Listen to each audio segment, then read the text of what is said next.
আরে ও ভাই বন্ধু, মাদক সেবনকারী বোকার দল। আর কত হলে তোদের অধপতন? তোরা ফিরবি, ফিরে আসবি, হলে কত রসাতল। তোরা ভাই আমাদের দু চোখে আঙুল দিয়ে একটা বার দেখিয়ে দে, তোরাই সমাজের প্রতিষ্ঠিত জনবল, তোরাই সমাজের সুস্বাস্থ্যের অধিকারী, অর্থবিত্তে, ক্ষমতায়, তোরাই সমাজের একক আধিপত্য বিস্তারকারী জনবল।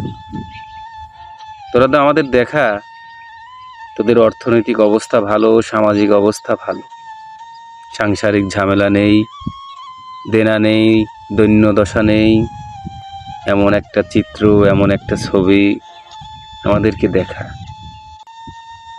জানি দেখাতে পারবি না, কারণ আমরা তো দেখি তোদের গর্তের মধ্যে ঢুকে যাওয়া দুটো ফ্যাকাশে চোখ, আমরা তো দেখি তোদের কঙ্কালসার দেহ, আমরা তো দেখি তোদের কালো হয়ে যাওয়া, পুড়ে যাওয়া, ফ্যাকাশে হয়ে যাওয়া কালো দুটি ঠোঁট, আমরা তো দেখি তোদের অসুস্থ বিকৃতির এক মস্তিষ্ক, আমরা তো দেখি তোরা সমাজের সব থেকে অসুস্থ।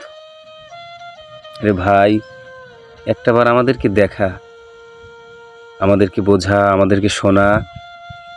আমি মাদক সেবন করার পরে আমার অর্থনৈতিক অবস্থা ভালো হয়েছে, সামাজিক অবস্থা ভালো হয়েছে, আমি স্বাস্থ্যগত দিক দিয়ে প্রচুর শক্তিশালী।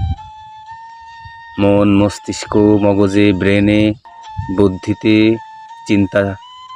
চিন্তাতে আমি সবার ঊর্ধ্বে। আমরা তো দেখি তোদের সংসারে ঝামেলা, আমরা তো দেখি তোরা দেনা দৈন্য দশায় একেবারে জর্জরিত, আমরা তো দেখি তোরা একেবারে ধ্বংসের দ্বার প্রান্তে দাঁড়িয়ে। কেন খাস? কি পাস? কি হয়? কি উপলব্ধি করিস রে ভাই? যদি একটাবার বলতি, একটাবার বোঝাতি যে এর মধ্যে মহাসুখ, এর মধ্যে শান্তি, এর মধ্যে আছে এক অমৃত বাণী। সত্যি আমিও খেতাম, আমরাও খেতাম, তোদের সঙ্গে কাঁধে কাঁধ মিলিয়ে আমরাও তা সেবন করতাম। কিন্তু আজ পর্যন্ত বুদ্ধি হওয়া অবধি আমরা তো তোদের ধ্বংস ছাড়া আর কিছু দেখি না। চারিপাশে তোদের ধ্বংসলীলা দেখি। কেন খাস ভাই? ফিরে আয়, ফিরে আয়,